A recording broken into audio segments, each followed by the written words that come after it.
Hello friends, welcome you in my YouTube channel Mighty Bits। Friends, आप में से बहुत सारे लोगों ने रेन और मार्टिन इंग्लिश ग्रामर बुक के एक्सरसाइज के सॉल्यूशन की बात कही थी। तो आज से हम रेन और मार्टिन ग्रामर बुक के एक्सरसाइज के सॉल्यूशन को करेंगे और समझेंगे। केवल हम सॉल्यूशन को ही नहीं करेंगे बल्कि उससे जुड़ी कुछ चीज़ों को भी हम जानेंगे।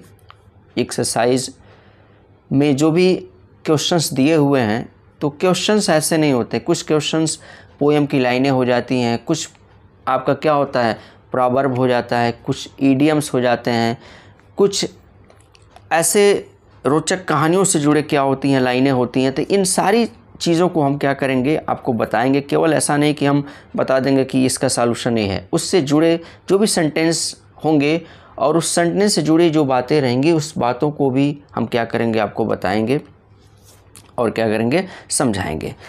यहाँ देखिए क्या है, रेन और मार्टिन की जो बुक है ये इतनी बेहतर बुक है, इतनी अच्छी बुक है कि अगर इस पूरे बुक को आप पढ़ लेते हैं तो निश्चित रूप से आपका ग्रामर का जो लेवल होगा वो बहुत ही इम्प्रूव हो जाएगा।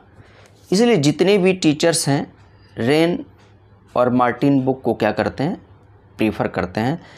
मैं भी, हमारे स्टूडेंट्स अगर पूछते हैं तो मैं भी क्या करता हूँ, इसी बुक को क्या करता हूँ, मैं प्रीफर करता हूँ कि आप रेन मार्टिन को क्या करो, पढ़ो। तो ये बहुत ही अच्छी बुक है। और इस बुक से देखिए जो आपका वनडे एग्ज़ाम्स होते हैं, जैसे आपका बैंक हो गया, एसएससी हो गया, एसएससी सेजल हो गया, एनडीए हो गया, इसके अलावा आपका टीजीटी पीजीटी जो होता है उसमें भी क्या होते हैं, इससे क्वेश्चंस पूछे जाते हैं और अच्छे से पूछे जाते हैं। तो यहाँ देखिए सिंपल सी चीज़ है, ये बुक जो है बहुत ही अच्छी है ग्रामर के लिए। तो यह एक मेरा छोटा सा प्रयास है आपके इंग्लिश ग्रामर को इम्प्रूव करने के लिए। और अगर हमारा वीडियो पसंद आए तो आप लाइक और शेयर कीजिए। चैनल पर नए हैं तो हमारे चैनल को सब्सक्राइब कीजिए। सिंपल सी बात है। देखिए अगर आपको लगे कि नहीं मैंने क्या किया है, आपको जो समझाया है वो मेहनत करके समझाया है, मेहनत करके बताया है, तो आप इसे लाइक और शेयर ज़रूर करें। आप अपने सुझाव हमसे ज़रूर शेयर करें। जितना कुछ अच्छा करना होगा हम ज़रूर करेंगे। तो आइए शुरुआत करते हैं यहाँ से, रेन एंड मार्टिन। यहाँ देखिए एक्सरसाइज इन ग्रामर 1। यहाँ देखिए पहला एक्सरसाइज है रेन एंड मार्टिन का, पहला एक्सरसाइज है और एक्सरसाइज है in the following sentences separate the subject and the predicate. और इस सेंटेंस में आपको सेपरेट करना है सब्जेक्ट और प्रेडिकेट को। बहुत ही सिंपल सा क्या है एक्सरसाइज है ये। यहाँ देखिए केवल इसी एक्सरसाइज को नहीं बल्कि पूरे एक्सरसाइज को मैं क्या करूँगा, सॉल्यूशन लेकर आऊँगा और सारी चीज़ों को हम अच्छे से समझेंगे। अपनी तरफ से पूरी कोशिश हमारी रहेगी कि आपको सारी चीज़ें क्लियर हो जाएं। तो यहाँ देखिए करना क्या है, जो क्वेश्चन आपका पहला एक्सरसाइज है इसमें यह है कि सेपरेट करना है सब्जेक्ट और प्रेडिकेट को। तो देखिए सब्जेक्ट क्या होता है, सब्जेक्ट मतलब एक सेंटेंस जो होता है तो जिसके बारे में हम बात करते हैं। तो जिसके बारे में हम जब बात करते हैं, जैसे मान लीजिए हमने क्या कहा, हमने कहा कि राम एक अच्छा लड़का है, Ram is a good boy. तो अब देखिए यहाँ पे किसके बारे में बात किया गया, राम के बारे में, यानी राम के बारे में बात किया गया। और सब्जेक्ट पहचानने का सबसे आसान सा तरीका होता है asking the question with who. आप हु लगाकर क्वेश्चन कीजिए, आपको सब्जेक्ट क्या होगा, मिल जाएगा। जैसे अभी मैंने एक सेंटेंस बोला कि Ram is a good boy, तो Ram is a good boy. तो अब यहाँ asking the question with who is a good boy, अच्छा लड़का कौन है। तो देखिए आंसर क्या मिला, राम। और यहाँ क्या हो गया, राम ही क्या हो गया, सब्जेक्ट हो गया। तो सब्जेक्ट क्या होता है, जिसके बारे में हम क्या करते हैं, एक सेंटेंस में बात करते हैं। सिंपल सी चीज़ है, the part which names the person और thing we are speaking about. यानी कि सेंटेंस का वह पार्ट, चाहे वो नाम हो और थिंग हो या कोई वस्तु हो, जिसके बारे में हम बात करते हैं, वही क्या होता है, वही आपका सब्जेक्ट होता है। और प्रेडिकेट क्या होता है? प्रेडिकेट होता है यानी कि उसके बारे में जो बातें करते हैं, यानी कि हमने क्या किया, देखिए सब्जेक्ट मिल गया Ram is a good boy, तो राम क्या हो गया, सब्जेक्ट हो गया, लेकिन उसके बारे में हमने क्या बात किया, इज़ अ गुड बॉय, यानी कि वो एक क्या है, एक अच्छा लड़का है, तो वो क्या हो गया, प्रेडिकेट हो गया। तो प्रेडिकेट क्या होता है, the part which tells something about the subject is called predicate, यानी कि वह भाग, एक सेंटेंस का वह भाग जो क्या होता है, जो सब्जेक्ट के बारे में बात करता है, वो क्या होता है, प्रेडिकेट होता है। इसके साथ साथ एक बात और हम यहाँ बताना चाहेंगे कि एक सेंटेंस जो होता है, सेंटेंस में देखिए क्या होता है, सब्जेक्ट होता है, हेल्पिंग वर्ब होता है, मेन वर्ब होता है, ऑब्जेक्ट होता है, प्लस अदर्स या कंप्लीमेंट उसको बोलते हैं होता है, यानी वो लास्ट पार्ट होता है। तो देखिए सब्जेक्ट, यहाँ हमको क्या करना है, सब्जेक्ट और प्रेडिकेट को आइडेंटिफाई करना है, लेकिन उसके साथ साथ आप कुछ चीज़ें और समझ लीजिए। सब्जेक्ट होता है, हेल्पिंग वर्ब होता है, हेल्पिंग वर्ब को हम ऑक्सिलरी वर्ब भी बोलते हैं, और ऑक्सिलरी वर्ब जो होता है वो 3 होता है, प्राइमरी ऑक्सिलरी, मॉडल ऑक्सिलरी और मार्जिनल ऑक्सिलरी। तो देखिए प्राइमरी ऑक्सिलरी क्या होता है, प्राइमरी ऑक्सिलरी होता है is, am, are, was, were, do, does, did, has, have, had, ये आपका क्या हो गया, प्राइमरी ऑक्सिलरी हो गया। मॉडल ऑक्सिलरी क्या होता है, मॉडल ऑक्सिलरी जो होता है वो होता है can, could, may, might, shall, should, will, would, must और आर्ट टू, ये आपका क्या हो गया, मॉडल ऑक्सिलरी होता है। इसके साथ साथ आपका मार्जिनल और सेमी मॉडल जो ऑक्सिलरी होता है वो 3 होता है, वो होता है नीड, डेयर और यूज्ड टू, ये 3 क्या है आपके, मार्जिनल और सेमी मॉडल ऑक्सिलरी होते हैं। तो ये आपका मैंने क्या बताया, हेल्पिंग वर्ब बता दिया। मेन वर्ब जो होता है वो आपका क्या होता है, एक्शन होता है। उसके साथ साथ ऑब्जेक्ट जो होता है, ऑब्जेक्ट 2 होता है, डायरेक्ट और इनडायरेक्ट ऑब्जेक्ट। डायरेक्ट ऑब्जेक्ट क्या होता है, उसमें नॉन लिविंग चीज़ों का वर्णन होता है डायरेक्ट ऑब्जेक्ट में, और इसकी पहचान हम व्हाट लगा कर करते हैं। और उसके साथ साथ जो इनडायरेक्ट ऑब्जेक्ट होता है वो लिविंग होता है, और इसकी पहचान हम whom लगा कर करते हैं। बाकी उसके बाद से सेंटेंस में जो भी आता है वो अदर्स या कंप्लीमेंट का काम करता है। तो इस तरह से हमने क्या किया, आपको एक सेंटेंस का पूरा पैटर्न बता दिया कि सेंटेंस का पूरे पैटर्न में क्या क्या चीज़ें आती हैं। लेकिन यहाँ पे हमको क्या करना है, सब्जेक्ट और प्रेडिकेट को सिर्फ क्या करना है, यहाँ पे आइडेंटिफाई करना है। तो यहाँ देखिए हम अब शुरुआत करते हैं। यहाँ पे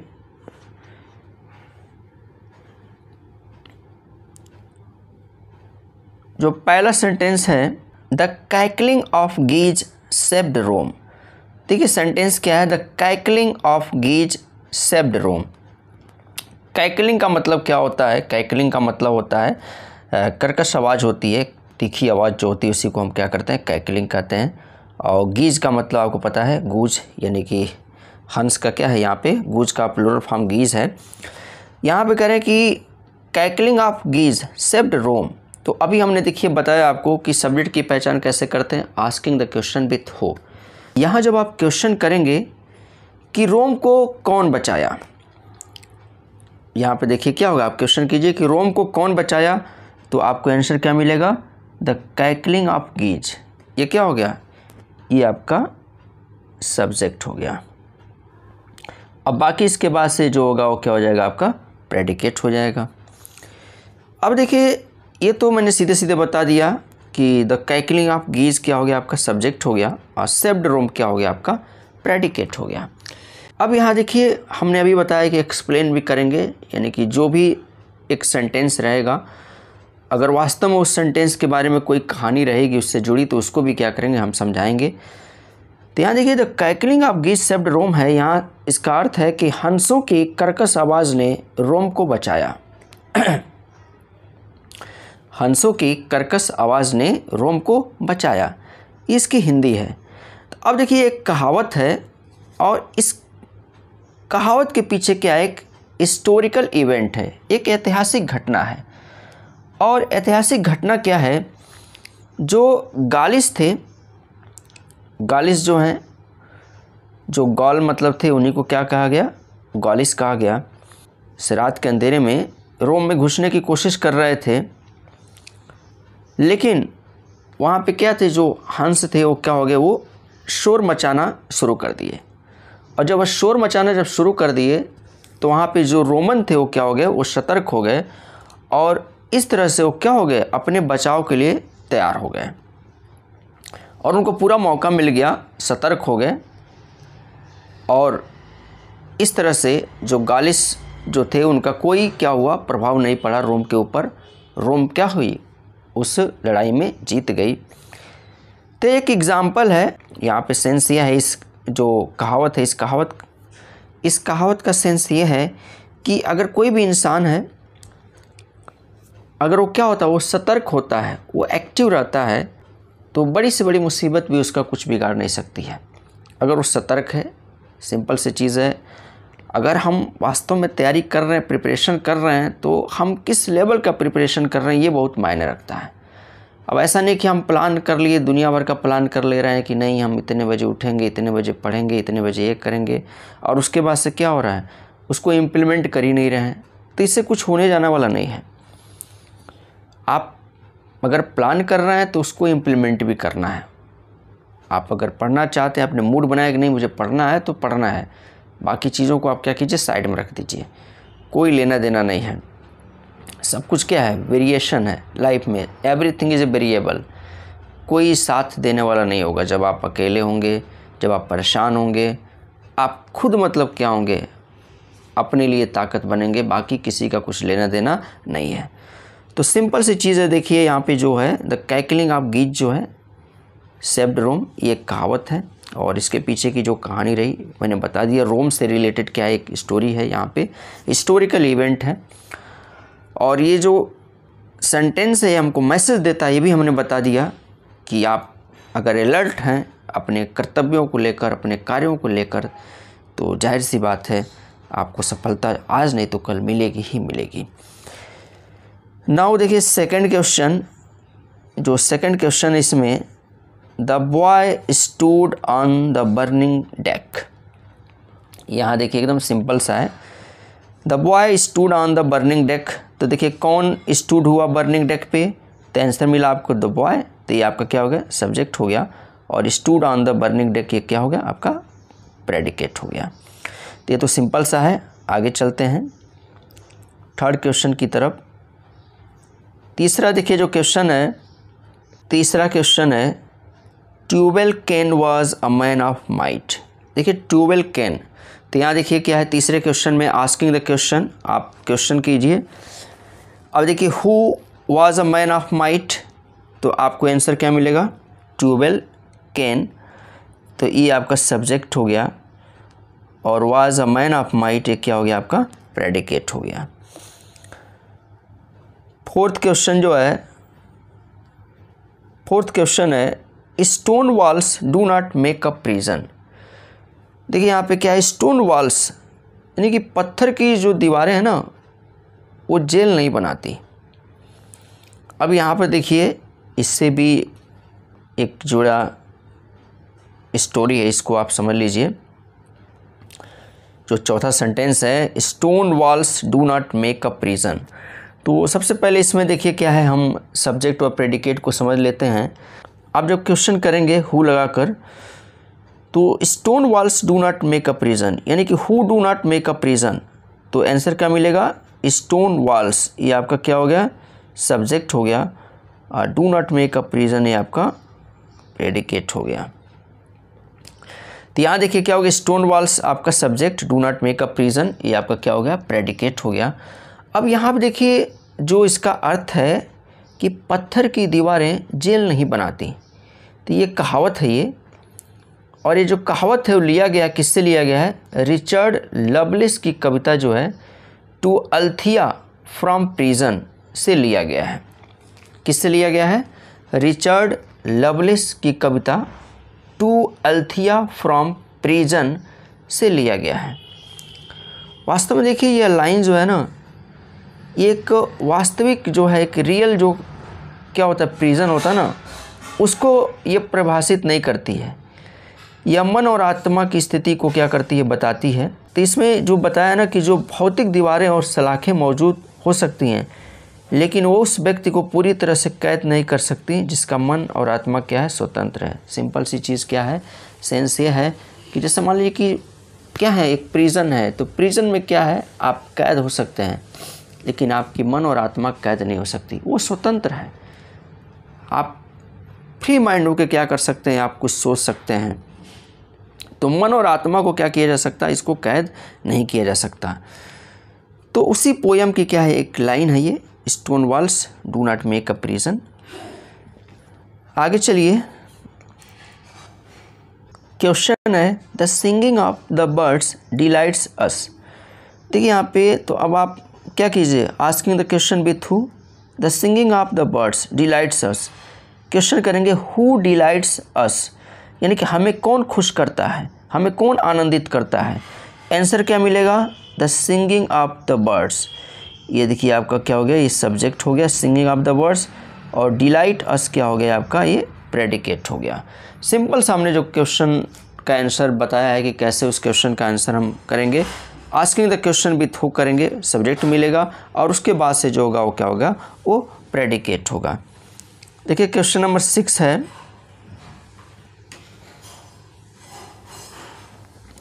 miss Kitty was rude at the table one day. करें यहाँ पे कि Miss Kitty was rude at the table one day. तो अब जैसे यहाँ मिस किटी की जो बात हो रही है ना, वो क्या थी, रीव्ड थी टेबल पर एक दिन। तो यहाँ रीव्ड का सेंस है असभ्य से है यहाँ पर, यानी कि वो एकदम सही तरीके से नहीं बैठी हुई थी, या जो भी होगा इसका सेंस। तो अब सिंपल से यहाँ पे देखिए कौन था, who was rude at the table one day. तो आंसर क्या होगा, मिस किटी।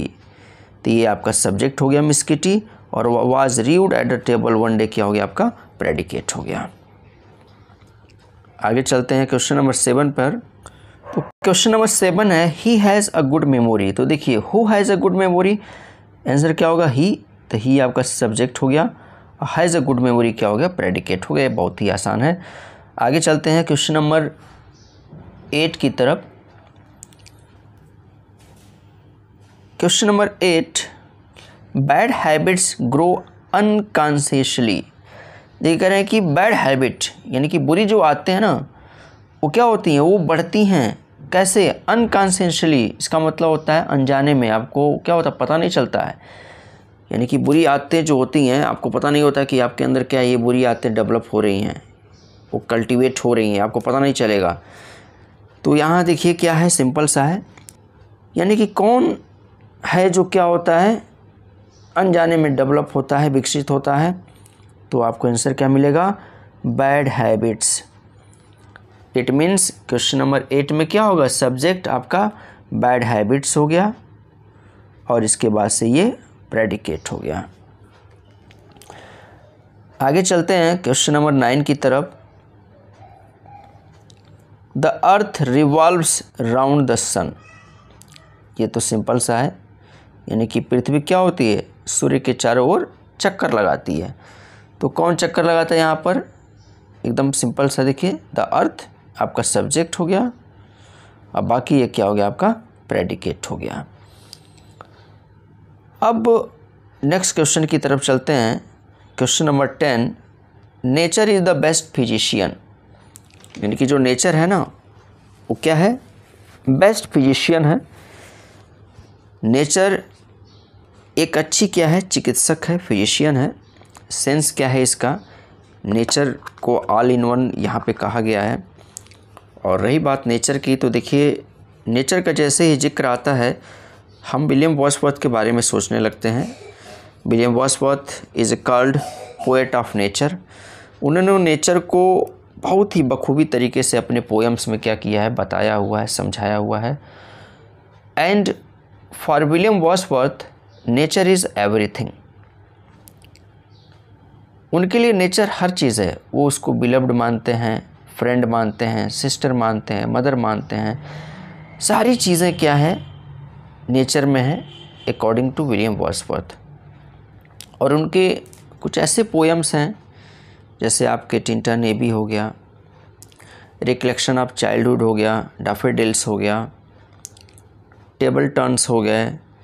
ये कुछ ऐसी पोएम्स हैं जो वास्तव में लगता है कि उन्होंने क्या किया है, नेचर को बखूबी अध्ययन किया हुआ है। और नेचर तो सब कुछ है उनके लिए, तो केवल उन्हीं के लिए नहीं, हम सबके लिए है। सारी चीज़ें नेचर में ही तो हैं, हम उसी से तो लेते हैं। हमारे पास क्या है, हमारे पास तो कुछ नहीं है।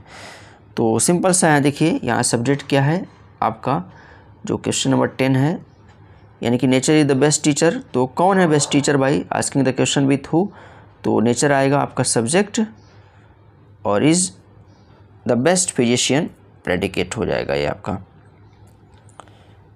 आगे चलते हैं क्वेश्चन नंबर 11 की तरफ।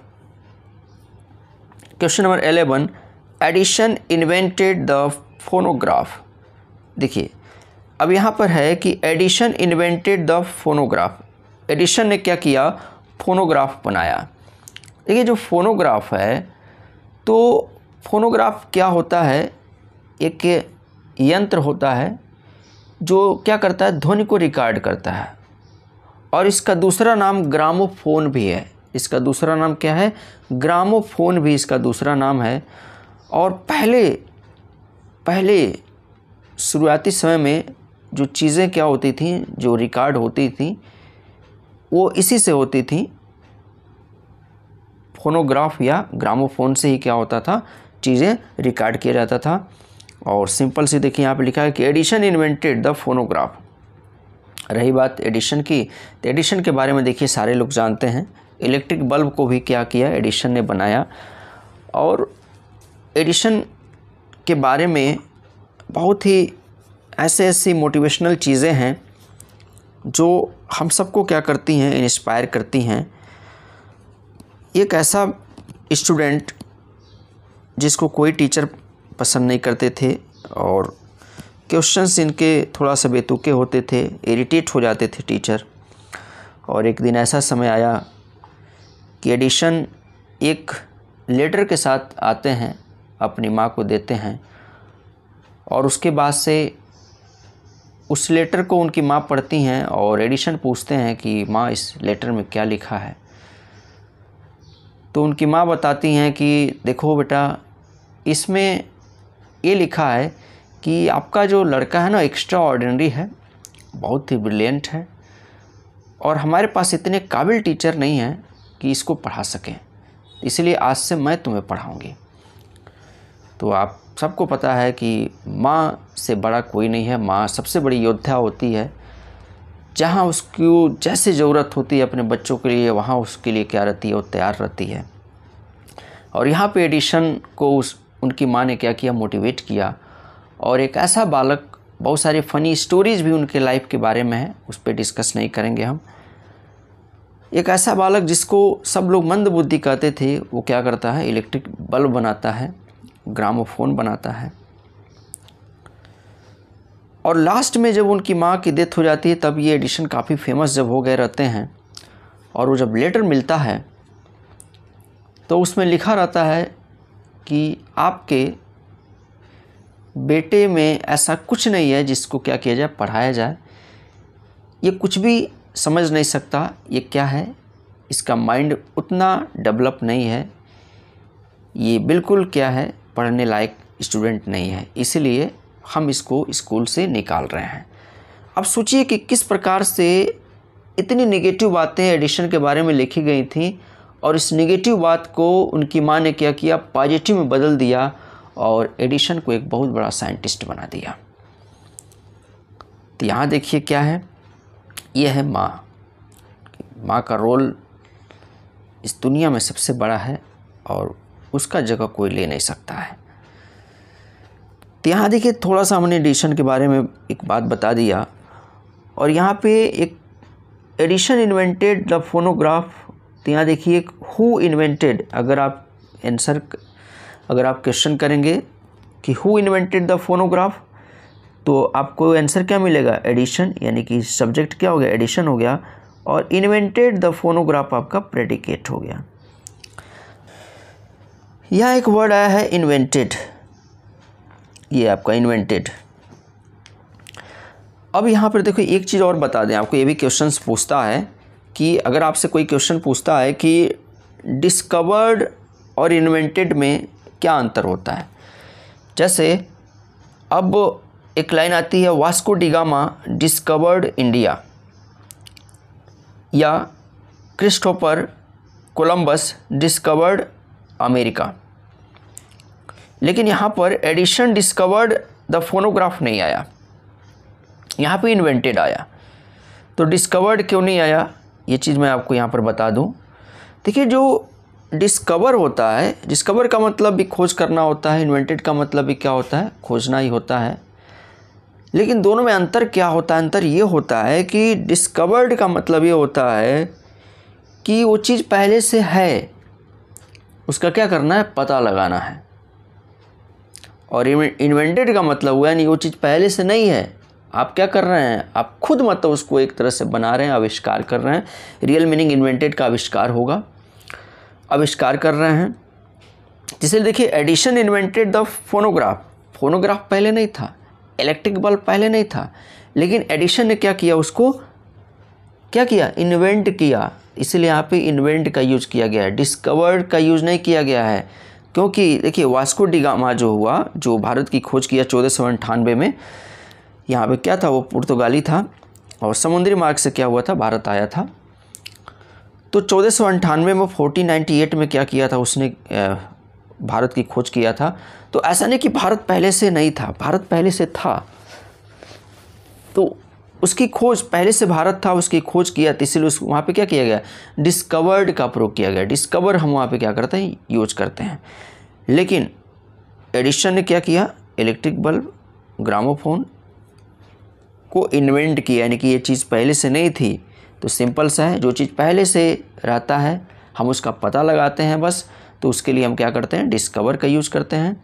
और जो चीज़ पहले से नहीं है हम आविष्कार करते हैं, स्वयं मेहनत करके उसको क्या करते हैं, बनाते हैं, तो उसके लिए हम क्या करते हैं, इन्वेंट का प्रयोग करते हैं। अगले क्वेश्चन की तरफ चलते हैं, question number 12। The sea hath many thousand sands. देखिए अगला जो क्वेश्चन है, क्वेश्चन नंबर 12 है, द सी हैथ। देखिए जो समुद्र है ना, उसमें क्या रहता है, हजारों रेत के कण होते हैं। समुद्र में क्या होते हैं, हजारों रेत के कण होते हैं। तो देखिए सिंपल सा क्वेश्चन करेंगे आप कि who hath many thousand sands. तो आंसर क्या होगा, द सी। तो द सी क्या हो गया, आपका सब्जेक्ट हो गया, अब बाकी रेस्ट आप क्या हो गए, आपके प्रेडिकेट हो गए। नेक्स्ट क्वेश्चन की तरफ चलते हैं, question number 13। We cannot pump the ocean dry. बहुत अच्छी लाइन है, ये एक फ्रेज़ है, ये क्या है, एक फ्रेज़ है। We cannot pump the ocean dry, यानी कि हम क्या नहीं कर सकते, हम समुद्र को सुखा नहीं सकते हैं। कितना भी कुछ कर लें, समुद्र क्या हो सकता है, सूख नहीं सकता है। तो देखिए यहाँ पे who can not pump the ocean dry, answer क्या होगा, वी। तो बी आपका सब्जेक्ट, आंसर क्या होगा, वी होगा। तो वी आपका क्या होगा, सब्जेक्ट हो गया, और द रेस्ट आप क्या हो गया, प्रेडिकेट हो गया। Question number 14।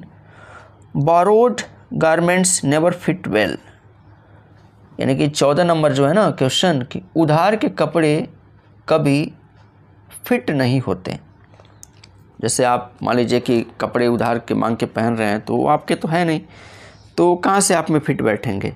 तो क्वेश्चन नंबर 14 में आपका जो होगा, यानी कि हु नेवर फिट वेल, तो आंसर क्या मिलेगा, बोरोड गारमेंट्स, ये आपका सब्जेक्ट हो गया, और ये नेवर फिट वेल ये आपका प्रेडिकेट हो गया।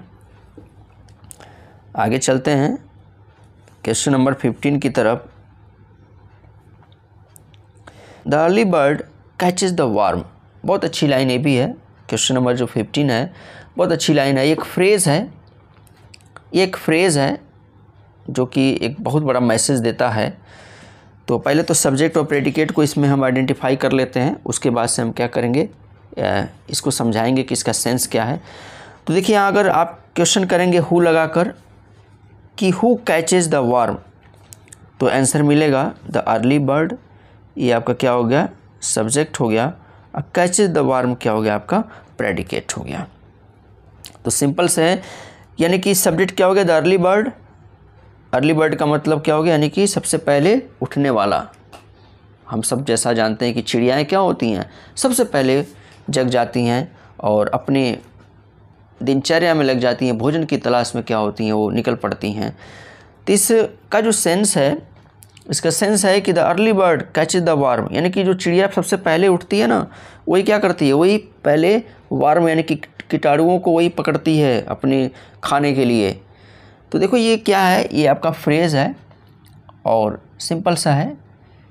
इस फ्रेज़ का जो सेंस है कि हमारे लाइफ में वो इंसान जो किसी भी काम की शुरुआत क्या करते हैं, पहले करते हैं ना, उनको सफलता भी क्या होती है, पहले भी मिलती है। हाँ, इसमें ये मत सोचिएगा कि भाई वो तो बहुत पहले से शुरुआत कर लिए तो वो क्यों नहीं हुए।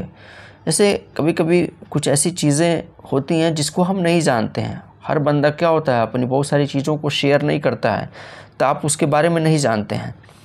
लेकिन जो रियलिटी है वो क्या है, वो यही है कि अगर आप वास्तव में क्या होते हैं, किसी भी काम की शुरुआत पहले करते हैं तो अपने गोल को क्या करेंगे, आप पहले प्राप्त भी करेंगे।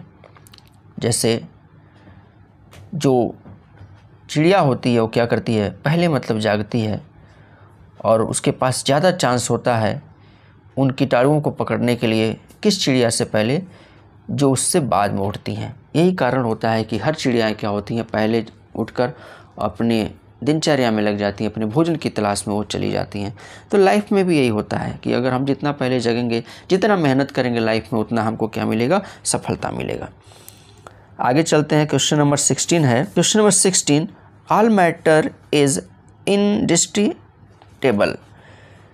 तो इनडिस्ट्रीटेबल का मतलब होता है अविनाशी, यानी कि सभी जो क्या है, जो मैटर है ना, वो क्या है, अविनाशी हैं।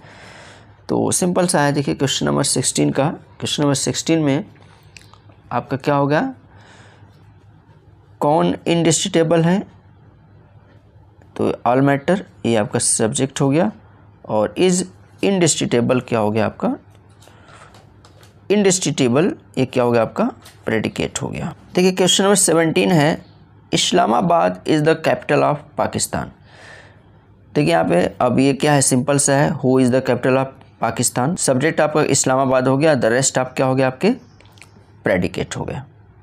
Question number 18, we should profit by experience. We should profit by experience, sense क्या है, हमें अनुभव से लाभ उठाना चाहिए। तो सिंपल सा है, देखिए आपका सब्जेक्ट क्या हो गया, वी हो गया, द रेस्ट आप क्या हो गया, आपके प्रेडिकेट हो गया। Question number 19, all roads lead to रोम।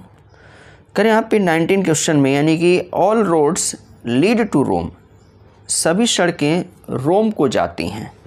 अब इसका सेंस क्या है, देखिए यहाँ पे पहले तो सब्जेक्ट और प्रेडिकेट समझ लेते हैं, फिर उसके बाद से इसका सेंस समझते हैं। देखिए सभी सड़कें लीड टू रोम, तो यहाँ देखिए सब्जेक्ट क्या हो गया, ऑल रोड्स हो गया, और लीड टू रोम क्या हो गया, predicate. This is the subject and this one predicate, ये आपका प्रेडिकेट हो गया। इसका मतलब क्या है कि देखिए इसका सेंस ये है कि there are multiple ways to achieve the same goals और द रिजल्ट। देखिए आप कह रहे हैं कि अगर आप किसी लक्ष्य को, किसी टारगेट को पूरा करना चाहते हैं तो ऐसा नहीं कि एक ही रास्ते को आप लेके या एक ही थिंकिंग को लेके आप चलिए। हर इंसान क्या होता है, अपने तरीके से सोचता है। हर इंसान के कार्य करने की जो शैली होती है, जो तरीके होते हैं, वो क्या होते हैं, अपना अपना होता है। अब ऐसा नहीं है कि आप किसी बंदे ने क्या किया है, अपने तरीके से काम करके सफल हुआ या नहीं सफल हुआ, वो अलग चीज़ है। तो आप उसको देख के क्या हो जाए कि आप अपना भी सोचने लगे कि नहीं हम भी ऐसे ही करेंगे। नहीं, आप अपने तरीके से जैसे आप कर सकते हो। तो सेंस यही है इस लाइन का, ऑल रोड्स लीड टू रोम। इसका सेंस है कि सभी सड़कें रोम को जाती हैं। इसका सेंस ये है कि आप मतलब क्या हैं, अगर आप कहीं जाना चाहते हैं, जीवन में कुछ बनना चाहते हैं, तो मल्टीपल क्या हैं रास्ते हैं उसको प्राप्त करने के लिए। बस ये है कि आप शिद्दत से क्या कीजिए, अपने कार्य को कीजिए, मेहनत से कीजिए, सफलता आपको मिलेगी। अगले चलते हैं क्वेश्चन नंबर 20 की तरफ। A guilty conscience needs no excuse. बहुत अच्छी लाइन है, देखिए गिल्टी कॉन्शंस, तो कह रहे हैं गिल्टी कॉन्शंस जो है नीड्स नो एक्सक्यूज़, यानी कि गिल्टी मतलब दोषी होता है, कॉन्शंस का मतलब होता है अंतरात्मा, कि जो एक दोषी अंतरात्मा होती है ना, उसको किसी बहाने की ज़रूरत नहीं होती। दोषी अंतरात्मा को किसी बहाने की ज़रूरत नहीं होती है, वो खुद क्या करेगा, वो गलतियाँ पे गलतियाँ करता जाएगा। तो सिंपल सा है, देखिए आपका सब्जेक्ट क्या होगा, अ गिल्टी कॉन्शंस।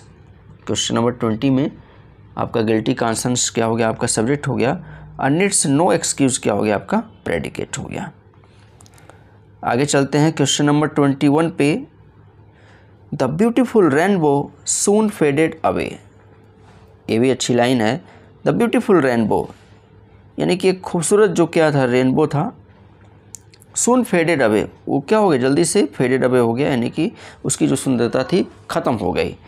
तो यहाँ देखिए सब्जेक्ट क्या है, द ब्यूटीफुल रेनबो, यानी कि किसकी सुंदरता ख़त्म हो गई। तो देखिए द ब्यूटीफुल रेनबो और सून फेडेड अवे क्या हो गया, आपका प्रेडिकेट हो गया। सिंपल सा। आगे चलते हैं क्वेश्चन नंबर 22 की तरफ। No man can serve two masters. कोई भी आदमी दो मालिकों की सेवा नहीं कर सकता। तो no man can serve two masters. तो यहाँ देखिए 22 में क्या हो गया, सब्जेक्ट आपका नो मैन, जैसे हु अब लगाकर क्वेश्चन करेंगे तो क्या आंसर मिलेगा, नो मैन मिलेगा। A can serve two masters, ये आपका क्या होगा, प्रेडिकेट हो गया। This one is the subject and this one is the predicate. आगे चलते हैं। A sick room should be well aired. देखिए एक बीमार कमरे को अच्छी तरह हवादार होना चाहिए। तो देखिए कमरा तो बीमार होता नहीं है, बीमार कौन होता है, उस कमरे में जो रहता है। तो पहले सब्जेक्ट और प्रेडिकेट को हम समझ लेते हैं, उसके बाद से इस लाइन का सेंस समझेंगे। तो देखिए यहाँ पे सब्जेक्ट क्या, सीक रूम, सब्जेक्ट क्या है, अ सीक रूम। जैसे who should be well aired, जब आप क्वेश्चन करेंगे हु लगाकर तो आंसर क्या मिलेगा, अ सीक रूम। तो ये आपका सब्जेक्ट हो गया और उसके बाद से आपका क्या हो गया, ये आपका प्रेडिकेट हो गया, शुड बी वेल एयर्ड। देखिए क्वेश्चन नंबर 23 में a sick room is the subject and should be well aired is the predicate. अब देखो यहाँ पे मैंने अभी बताया कि कमरा क्या होता है, बीमार नहीं होता है। तो इसका सेंस क्या है, यानी कि एक ऐसा कमरा जहाँ पे क्या होता है, कोई बीमार पर्सन अगर रहता है ना, तो वहाँ पे क्या होना चाहिए, प्रॉपर वेंटिलेशन होना चाहिए और वहाँ का माहौल क्या होना चाहिए, बिल्कुल सही होना चाहिए। क्योंकि इंसान जो है सबसे ज़्यादा जो मरता है ना, वो अपने अंदर की लड़ाई जो चलती रहती है, कि इंसान के अंदर जो लड़ाई चलती रहती है, उस लड़ाई को जीत नहीं पाता है वो। और वो जब जीत नहीं पाता है तो क्या होता है, उसी वजह से वो हार जाता है। तो सबसे बड़ी लड़ाई जो हमें लड़नी होती है वो किससे लड़नी होती है, हमारे मन के अंदर जो युद्ध चल रहा होता है, निगेटिव जो थॉट्स चल रहे होते हैं, जो ओवर थिंकिंग हम लेके एकदम परेशान रहते हैं ना, उसको क्या करना है, उसको हटाना है, उसको ख़त्म करना है। बाकी तो चीज़ें आती रहेंगी जाती रहेंगी, उसका टेंशन नहीं। तो सेंस ये देखिए, seek room should be well aired, इसका सेंस यही है कि एक बीमार कमरा को अच्छी तरह से हवादार होना चाहिए। इसका सेंस ये है कि यानी कि एक ऐसा कमरा जहाँ पे क्या हो, एक अगर कोई बीमार पर्सन है तो उसे क्या होना चाहिए, एक अच्छी तरह से वहाँ पे वेंटिलेशन होना चाहिए, सारी चीज़ें क्या होना चाहिए, वहाँ का जो इन्वायरमेंट है, वहाँ का जो वातावरण है वो क्या होना चाहिए, एकदम हेल्दी होना चाहिए, फ्रेश होना चाहिए, वहाँ उसके सामने नेगेटिव बातें नहीं होनी चाहिए। और सिंपल से देखिए एक स्टोरी है the last leaf. The last leaf एक स्टोरी है और इतनी अच्छी स्टोरी है वो, मुझे बहुत पसंद है। और उसमें दो आपके क्या हैं, फ्रेंड हैं, जानसी और सू, और दोनों सिंबलिज़म है, एक पेसिमिज़म का और एक ऑप्टिमिज़म का। तो जॉन्सी ऑप्टिमिज़म है और शू क्या है, पेसिमिज़म है। जॉन्सी बीमार होती है और जब तक उसके अंदर आशावादी विचारधारा नहीं आती, जब तक वो ऑप्टिमिस्टिक नहीं होती है ना, तब तक वो ठीक नहीं हो पाती है। इसको भी हमने क्या किया, अपने चैनल से पढ़ाए हुए हैं द लास्ट लीफ को। अगर आपको इसको देखना हो तो आप ज़रूर देखिए, अच्छी स्टोरी है। आगे देखिए question number 24। The dew drops glitter in the sunshine. करें the dew drops, dew drop का मतलब होता है ओश की बूंदें, और ग्लिटर मतलब चमकना होता है इन द सनशाइन, यानी कि जो ओश की बूंदें होती हैं ना, सूर्य के प्रकाश में क्या होती हैं, चमकती हैं। तो सिंपल सा है, यानी कि कौन चमकता है, द ड्यू ड्रॉप्स, ये आपका सब्जेक्ट हो गया, और ग्लिटर इन द सनशाइन क्या हो गया आपका, ये प्रेडिकेट हो गया, यानी कि वही चमकने का काम करता है। आगे देखिए क्वेश्चन नंबर 25।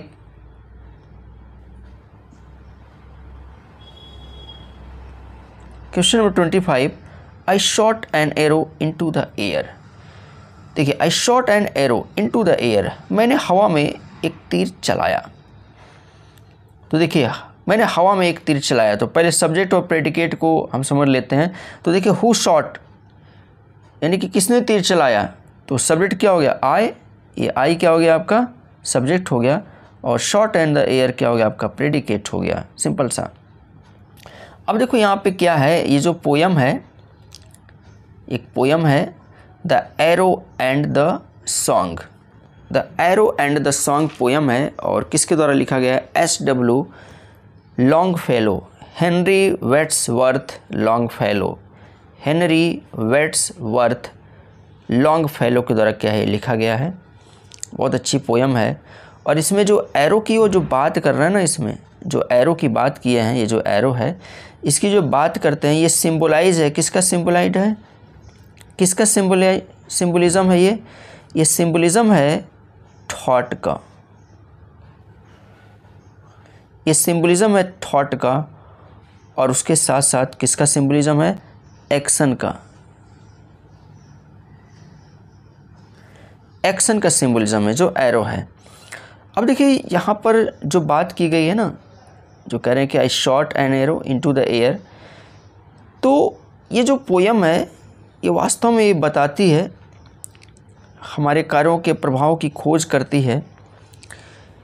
यानी कि आप एरो जो है ना, सिंबल है किसका, थॉट का और एक्शन का। सेंस ये है कि आप अगर कोई चीज़ करते हैं, कोई भी कार्य करते हैं, तो सोच कर अगर करते हैं तो जाहिर सी बात है क्या होगा, वो आपके लिए फ़ायदेमंद ही होगा। ऐसा नहीं कि आप ऐसे ही बिना सोचे समझे क्या कुछ भी शुरुआत कर लीजिए, इससे कुछ होने जाने वाला नहीं है। तो ये भी अच्छी पोयम है, जो पोयम है the arrow and the song, ये भी अच्छी पोयम है और सिंबॉलिक पोयम है। इसमें कई सारे सिंबल्स का इसमें क्या किया गया, यूज किया गया है। तो इस तरह से आई shot an arrow into the air क्या है आपका, आई सब्जेक्ट हो गया, और shot an arrow into the air क्या हो गया आपका, प्रेडिकेट हो गया। आगे चलते हैं question number 26। Question number 26, a barking sound the shepherd hears. देखिए भौंकने की आवाज़ शेफर्ड सुनता है। तो यहाँ देखिए क्वेश्चन क्या है, थोड़ा सा यहाँ पे घुमाया गया है, और कहीं से कोई दिक्कत नहीं होगी, बड़ी आसानी से आप इसको सॉल्व कर देंगे। जैसे हमने शुरू में एक फार्मूला बताया कि asking the question with who.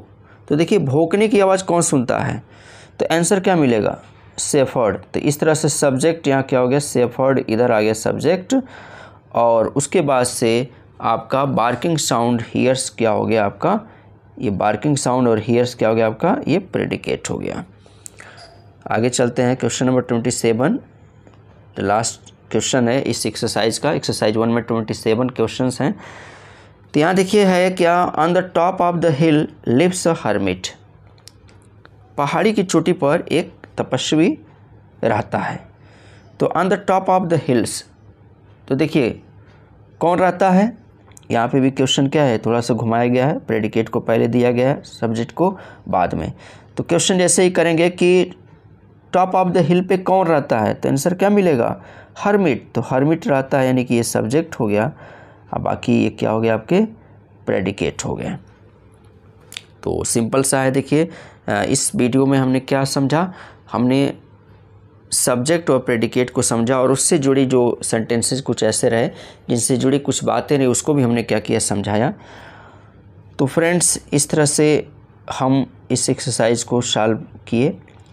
इसके बाद से हम सेकंड एक्सरसाइज को भी जल्द ही लेकर आएंगे।